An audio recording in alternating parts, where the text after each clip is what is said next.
semua. Bapak Ibu yang kami hormati, pada kali ini kita akan membahas mata diklat baru, yaitu konsep dasar penyusunan perencanaan pembelajaran. Bapak Ibu sekalian, sesuai dengan standar proses, tugas seorang guru yaitu meliputi 3 hal.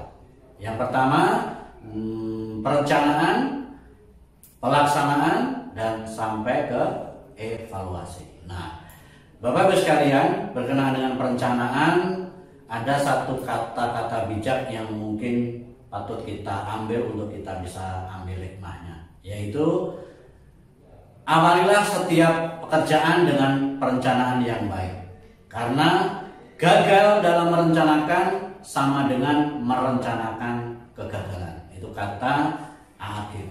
Sekalian, pada kesempatan kali ini kita akan membahas tentang perencanaan pembelajaran, termasuk RPP yang saat ini sedang tren. Mungkin Bapak Ibu sudah sering dengar, yaitu rencana pembelajaran 1 lembar, atau yang lebih dikenal Bapak Ibu guru dengan RPP 1 lembar. Oke, Bapak Ibu, sekarang kita akan masuk yang pertama pada pengertian RPP dulu untuk merefresh pemahaman kita. Sesuai dengan Permendikbud nomor 103 tahun 2014, Bapak Ibu, rencana pelaksanaan pembelajaran atau RPP merupakan rencana pembelajaran yang dikembangkan secara rinci mengacu pada silabus, buku teks ataupun buku panduan guru. Atau bisa juga rencana pelaksanaan pembelajaran adalah rencana kegiatan pembelajaran tatap muka untuk 1 pertemuan atau lebih, dikembangkan dari silabus untuk mengarahkan kegiatan pembelajaran peserta didik dalam upaya mencapai kompetensi dasar. Hal itu tertuang di dalam Permendikbud nomor 22 tahun 2016. Bapak Ibu sekalian, lalu unsur-unsur apa saja yang harus ada di dalam perencanaan pembelajaran?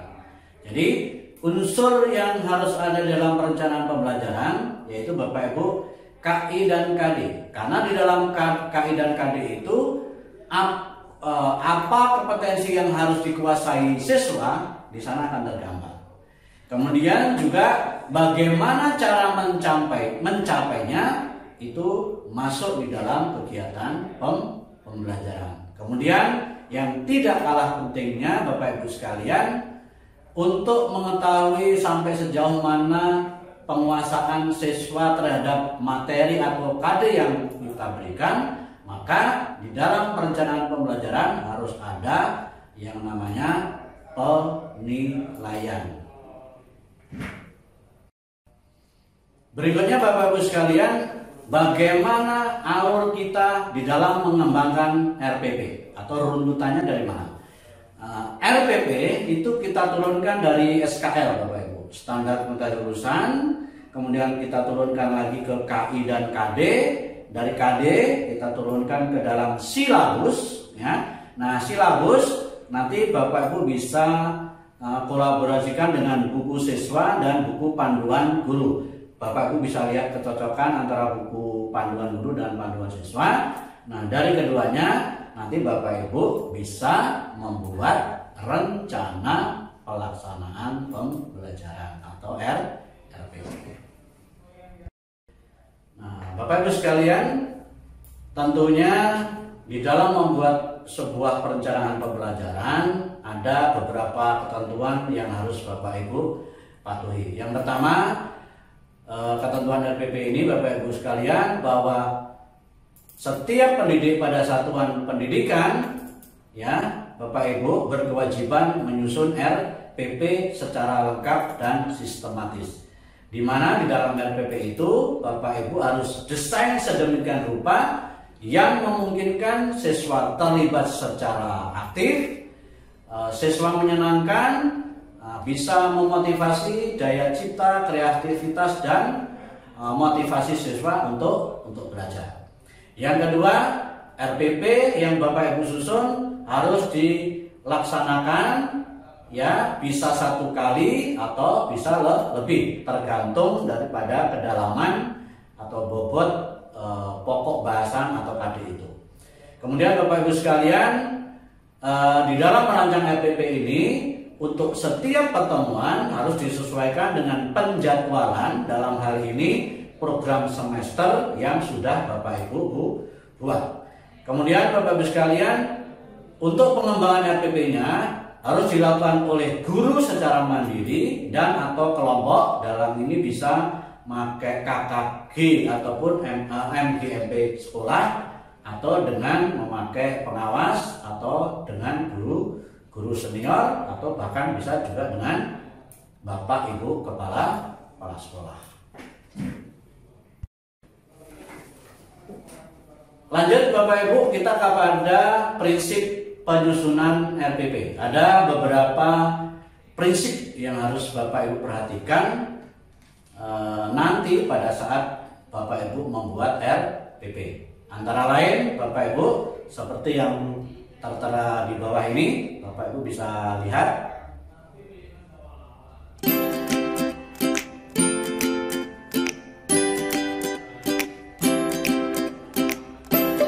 Ya, jadi Bapak Ibu ada sekitar 8 ya Bapak Ibu yang Bapak Ibu harus perhatikan di dalam menyusun RPP, yaitu masalah prinsip-prinsip. Yang pertama dari memperhatikan perbedaan individu, partisipasi aktif siswa, harus berpusat pada peserta didik, sampai sesuai tuntutan zaman, yaitu Bapak Ibu adanya harus penerapan teknologi informasi dan komunikasi. Bapak Ibu sekalian, dalam hal merencanakan proses pembelajaran ada 2 hal yang Bapak Ibu harus perhatikan. Yang pertama, Bapak Ibu, ada kita kenal pembelajaran langsung dan tidak langsung. Pembelajaran langsung berkenaan dengan KI 3 dan KI 4. Nah, pada saat Bapak Ibu melaksanakan pembelajaran KI 3 dan KI 4 itu, saat itulah juga Bapak Ibu menerapkan pembelajaran tidak langsung, yaitu apa? Penanaman nilai-nilai dari KI 1 dan KI 2.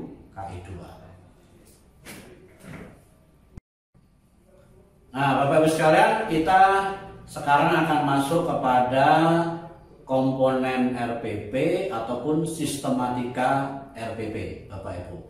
Ada beberapa regulasi yang menjadi rujukan kita di dalam membuat sistematika RPP ini, termasuk komponen-komponen apa saja yang ada di dalamnya. Yang pertama yaitu Bapak Ibu, komponen RPP atau sistematika RPP menurut Permendikbud nomor 103 tahun 2014. Bapak Ibu bisa lihat, yang pertama identitas, ada KI di sana, di mana KI ini kita bisa lihat di Permendikbud nomor 21 tahun 2016.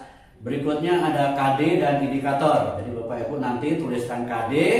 KD kita bisa ambil dari Permendikbud nomor 24 tahun 2016 atau Permendikbud nomor 37 tahun 2014. Dari KD itulah tugas Bapak Ibu selanjutnya, yaitu menurunkan ke indikator.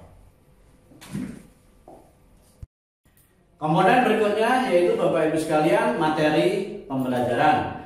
Di dalam materi ini hendaknya bisa memuat materi faktual, konseptual, dan prosedural. Nah, nanti kita akan bahas lebih jauh di penyusunan RPP Bapak Ibu.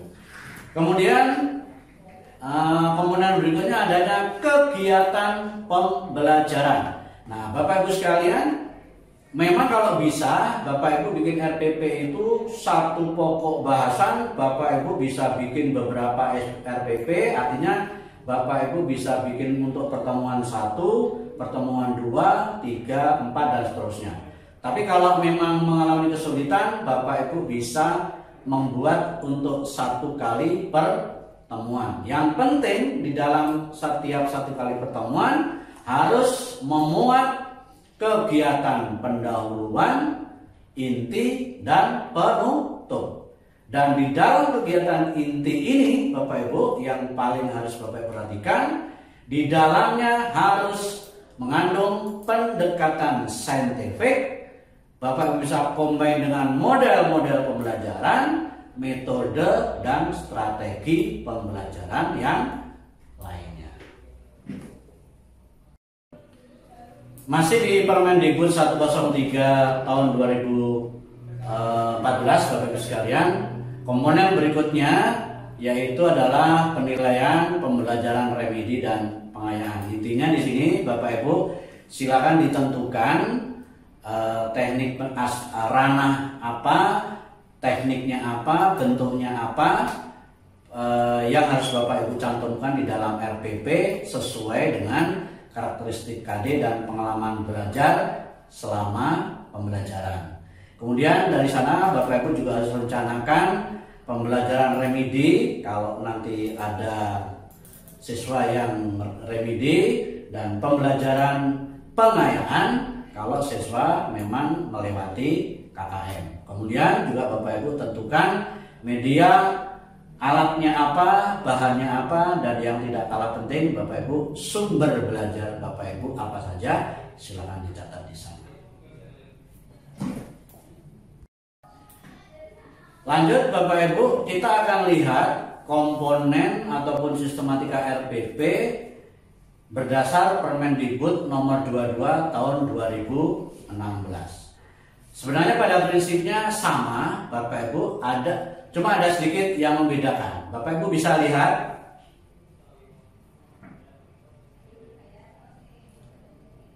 dari situ, Bapak Ibu bisa lihat bahwasannya kalau di dalam komponen RPP Permendikbud nomor 22 ini, di sana tidak ada kompetensi IT, Bapak Ibu sekalian.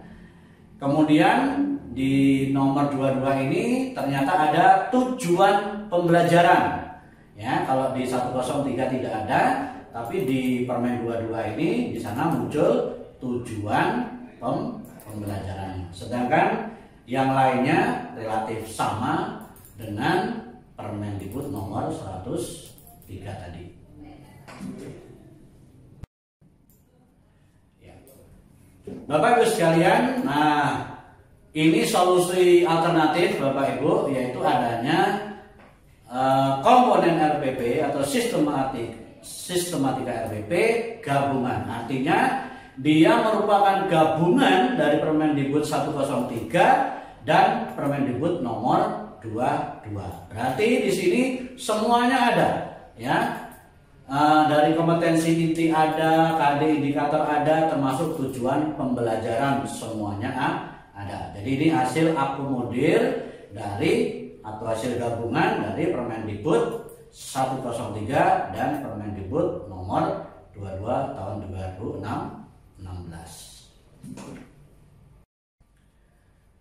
Bapak Ibu sekalian, nah kita sekarang masuk kepada yang sekarang sedang tren di kalangan Bapak Ibu, yaitu Bapak Ibu sering dengar adanya RPP 1 lembar. Nah Bapak Ibu sekalian, RPP, komponen RPP menurut Surat Edaran Mendikbud nomor 14 tahun 2019 memang lebih sederhana, lebih simpel, yaitu Bapak Ibu di sana bahwasanya di dalam RPP itu minimal setidak-tidaknya boleh memuat 3 komponen, yaitu tujuan pembelajaran, kegiatan pembelajaran, dan penilaian pembelajaran. Adapun breakdown dari tujuan, kegiatan ataupun penilaian itu diserahkan kepada Bapak Ibu. Dalam surat edaran ini Bapak Ibu, RPP ini boleh 1 lembar. Sekali lagi ya, boleh 1 lembar, tapi bukan berarti harus 1 lembar, tapi boleh 1 lembar. Dengan catatan Bapak Ibu, apa-apa yang memang diperlukan sebagai kelengkapan daripada 3 komponen, yaitu tujuan, kegiatan, penilaian, Bapak Ibu bisa lampirkan.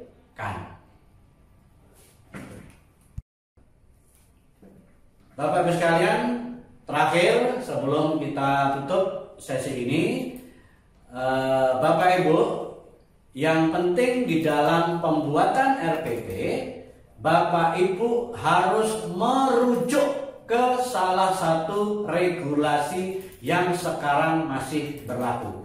Jangan sampai Bapak Ibu membuat RPP tanpa rujukan. Nah, untuk itu Bapak Ibu silakan bisa ambil rujukan, beberapa rujukan dari yang sudah dikeluarkan oleh pemerintah.